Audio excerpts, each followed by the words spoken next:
Assalamualaikum warahmatullahi wabarakatuh. Saya Boy Padli Erlangga Lubis dengan NIM 0702212195 dengan kelas SI 5 dan saya di sini ingin menyelesaikan tugas mata kuliah yaitu Sistem Informasi Manajemen dengan dosen pengampu Ibu Mardia. Dan tujuan saya di sini yaitu menjelaskan materi yang berjudul dengan Sistem Informasi Manufaktur. Di dalam pembahasan Sistem Informasi Manufaktur ini terdapat 3 poin utama presentasi, yaitu yang pertama pengertian Sistem Informasi Manufaktur, dan yang kedua yaitu model dan contoh, yaitu model dan contoh dari Sistem Informasi Manufaktur. Dan yang ketiga terdapat manfaat, yaitu manfaat dari Sistem Informasi Manufaktur. Pembahasan yang pertama yaitu pengertian. Apa itu Sistem Informasi Manufaktur? Sistem Informasi Manufaktur ini secara umum yaitu suatu aktivitas yang kompleks yang melibatkan berbagai variasi sumber daya dan aktivitas perancangan produk dan pembelian, pemasaran, mesin dan perkakas, manufacturing, penjualan, perancangan proses, production control, pengiriman material, support service, dan juga customer service. Dan sistem informasi manufaktur ini juga dapat diartikan yaitu dengan sistem berbasis komputer yang bekerja dalam hubungannya dengan sistem informasi fungsional yang untuk mendukung manajemen perusahaan dalam pemecahan masalah yang berhubungan dengan manufaktur dan produk perusahaan yang pada dasarnya tetap bertumbuh pada input, proses, dan output.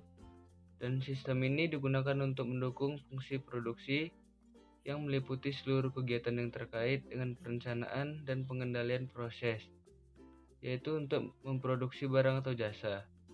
Dan juga terdapat ruang lingkup sistem informasi manufaktur yang meliputi sistem perencanaan manufaktur yang terdapat yaitu rencana produksi, rencana tenaga kerja, dan juga rencana kebutuhan bahan baku dan sistem pengendalian manufaktur. Dan pembahasan yang kedua yaitu model dan contoh dari sistem informasi manufaktur.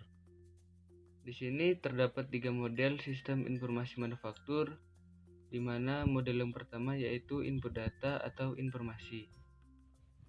Input data atau informasi ini merupakan data intern sistem keseluruhan yang mendukung proses pengolahan data menjadi informasi yang berguna. Dan datanya ini dapat meliputi sumber daya manusia atau SDM yang berupa material, mesin, dan hal lain yang mendukung. Dan proses secara keseluruhan seperti transportasi, spesifikasi, kualitas material, frekuensi peralatan, dan lain-lain. Dan eksternalnya perusahaan ini merupakan data yang berasal dari perusahaan luar, yaitu environment yang mendukung proses pengolahan data yang menjadi informasi yang berguna untuk perhitungan cost. Dan dalam manufaktur ini mulai dari awal hingga akhir proses. Seperti contohnya yaitu contohnya data eksternal adalah data pemasok atau supplier. Dan kebijakan ini dipegang oleh pemerintah tentang UMR, listrik, dan lain-lain. Dan yang kedua yaitu subsistem input. Model ini yaitu mengumpulkan data intern yang menjelaskan operasi manufaktur dan data lingkungan yang menjelaskan transaksi perusahaan dengan pemasok. Sebagai contohnya yaitu pegawai produksi memasukkan data ke dalam terminal dengan menggunakan kombinasi media yang dapat dibaca mesin dan juga keyboard. Dan media ini berbentuk dokumen dengan barcode yang dapat dibaca secara optik atau dengan tanda pensil yang dapat dibaca secara optik, dan kartu plastik dengan garis-garis catatan yaitu dapat dibaca secara magnetis. Setelah dibaca, data tersebut ditransmisikan ke komputer pusat yang untuk memperbarui database. Dan subsistem input ini juga terbagi 3, yaitu sistem informasi akuntansi, subsistem industrial engineering atau IE, dan yang terakhir yaitu subsistem intelligent manufaktur. Dan yang terakhir yaitu subsistem output. Subsistem output ini merupakan informasi yang dihasilkan dari hasil pengolahan data yang dapat dibagi menjadi 3 bagian, yaitu produksi, persediaan, dan kualitas. Di mana yang ketiga ini tidak meninggalkan unsur biaya yang terjadi di dalamnya. Dan yang pertama yaitu subsistem produksi, yaitu segala yang bersangkutan dengan proses yang terjadi di setiap divisi kerja ataupun departemen yang mengukur produksi dalam hal waktu.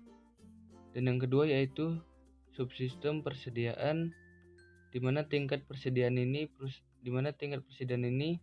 sangat penting karena menggambarkan inventasi yang besar, di mana suatu barang dipengaruhi oleh jumlah unit yang dipesan dari pemasok setiap kalinya. Dan yang terakhir yaitu subsistem kualitas, di mana semua hal yang berhubungan dengan kualitas, baik waktu, biaya, dan performa kerja maupun pemilihan supplier. Dan fungsi ini adalah mengukur kualitas material saat material diubah. Dan banyak hal lain yang bukan unsur mutlak kualitas namun perlu masuk dalam unsur kualitas seperti proses dan perawatan dan juga spesifikasi. Dan selanjutnya yaitu sudah tertera gambar contoh sistem informasi manufaktur yang dimana terdapat penjelasannya, yaitu sistem informasi manufaktur ini termasuk dalam kerangka kerja sistem informasi manajemen atau SIM, yang secara keseluruhan sistem informasi manufaktur ini lebih menekankan kepada proses produksi yang terjadi dalam sebuah lantai pada produksi, mulai dari input bahan mentah hingga output barang jadi, dengan mempertimbangkan semua proses yang terjadi. Dan pembahasan yang ketiga yaitu tentang manfaat dari sistem informasi manufaktur. Manfaat sistem informasi manufaktur itu seperti apa sih? Manfaat sistem informasi manufaktur ini dapat digunakan di dalam suatu perusahaan, yaitu sebagai berikut. Yang pertama yaitu hasil produksi perusahaan lebih cepat dan tepat waktu. Dan yang kedua yaitu perusahaan lebih cepat memperoleh informasi. Dan yang ketiga, arsip lebih terstruktur karena menggunakan database. Dan yang terakhir, sistem informasi manufaktur ini dapat berupa fisik robotik dan hasil produksi dapat semakin cepat. Baiklah, sekian dari penjelasan materi saya yang berjudul sistem informasi manufaktur ini. Dan sebelum saya tutup, saya akan membacakan kesimpulannya. Kesimpulan dari materi ini yaitu sistem informasi manufaktur ini adalah sebuah solusi tepat bagi perusahaan yang memikirkan prospek dalam jangka panjang.